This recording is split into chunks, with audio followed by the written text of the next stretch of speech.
F1 is the pinnacle of motorsports, and with talent in drivers, mechanics, and engineers, all to prepare for the traveling circus that the sport is.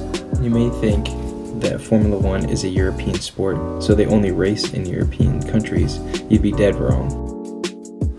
This is a map representing all the countries Formula One has been to. The green countries represent the countries that have a race held in them this current year. Dark gray regions are countries that have held a Formula One race in past history. As well as in these countries, there are dots in them, and these dots represent racetracks that are in those countries. Black dots represent where current races are being held, and white dots represent past races. This makes Formula One one of the most global sports, so its market and interest for the sport comes from all over.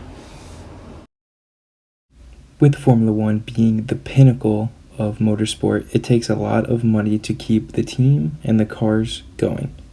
So as you probably can tell by the slow-mo shots of cars that they have many brands on them.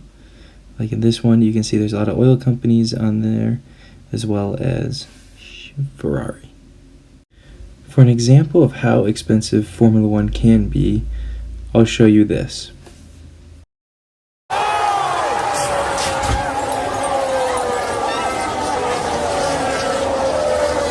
This crash alone costed Red Bull 4 million euros to fix the vehicle. Now, the driver of this crash did come out 100% fine, and that is mostly due to the safety precautions that they put in the vehicles, which then again also costs a lot of money.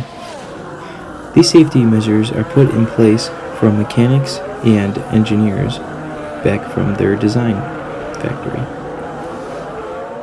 And that is just to say that Formula One is not just about the cars nor the driver, it's about everybody working in a fluid motion in order to keep the team going. Being in Formula One is a dream to most drivers, mechanics, and engineers, but they do not know that there is a deep racial and diversity problem in the sport.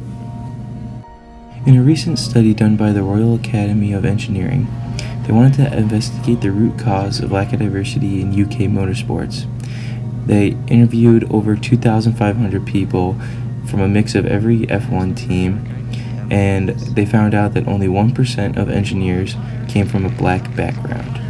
Another thing they found was that usually racial terms and remarks were usually dismissed as a joke, or what they called banter.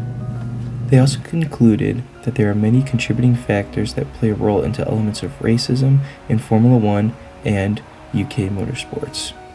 One of these examples is that UK motorsport teams favor students from the Russell Group of Universities, which is a group of 24 universities in the United Kingdom. Collectively, all 24 universities have fewer than 900 black engineering students. There are also many factors of why there are so few black engineering students, one being geographical factors, such as most of the universities in this group are very far away from low-income areas, which so happens to be where the vast majority of young black people grow up. Another problem is education in low-income areas. They have reduced take-up on science, technology, engineering, and mathematics, or STEM, which are the most important subjects when wanting to be an engineer. So why is diversity important in engineering? Diversity is important in engineering and almost anything, because you get different people's ideas. So when I have to work on a project and I get stuck, or I have to re-engineer something to make it work, having different people make suggestions, throw out ideas is great, because then we look at the problem from many different points of view. Not only is racial diversity important, but also just diversity in where they hire. For example, this can be just hiring from different universities or different countries. These are all ways to get people to come together and to create new ideas, new innovations, and with their own background. This is important in Formula One because in Formula One you need to be the best. In order to be the best, you have to have multiple ideas, and that means you need to have multiple people that can come up with ideas and solutions. And just bringing in diversity can help with that. But what about the drivers? This is a map showing the number of drivers that have came from each country. You can see drivers come from all over the world. And there have been 864 drivers, and you would think it would be very diverse. But there's only ever been one black driver. Few corners to go now, and desperation starts to creep in for Lewis Hamilton. Raikkonen's third, and is that Glock? Is that Glock going slowly? It is, That's it's Glock. Oh my goodness me, Hamilton's back in position again. 100,000 local hearts sink in the grandstands. It's handed the place back to Hamilton. He comes through, and if I'm absolutely right, I'm sure that he is going to claim 5th place, which is all he needs to do to become the 2008 Formula One World Champion, Lewis Hamilton. Lewis Hamilton, the man from Stevenage, has done it once again as he rounds the final corner. It's high fives for Lewis Hamilton, a 5-time champion of the world. In 2020, we're off the track. Lewis Hamilton has found his voice, and on it, once again, he's found his groove.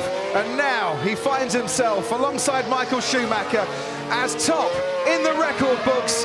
The World Championship record is equalled. Lewis Hamilton wins the Turkish Grand Prix and is a 7-time champion. Lewis Hamilton is arguably one of the best F1 drivers to ever grace the sport.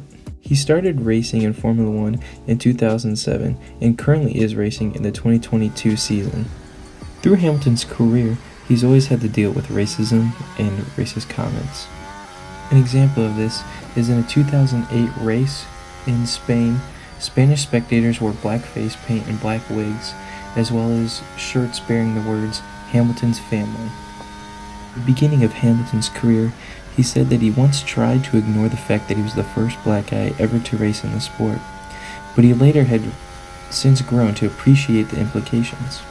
Since then, Lewis has challenged Formula One to do better in improving diversity in drivers and as well as the paddock. And he's challenged Formula One to put more money into low-income areas to develop either karting or just in general more funds for sports so that sports can be more diverse. Because one of the big problems in motorsport is that it takes a lot of money to just even start and continue. One of the reasons why Lewis Hamilton was even able to start karting was because his dad was working 2 jobs in order to support his dreams. And if we don't start investing into young, diverse drivers, then people's racecraft or ability to drive will just be the same, and we'll get no creativity in the sport.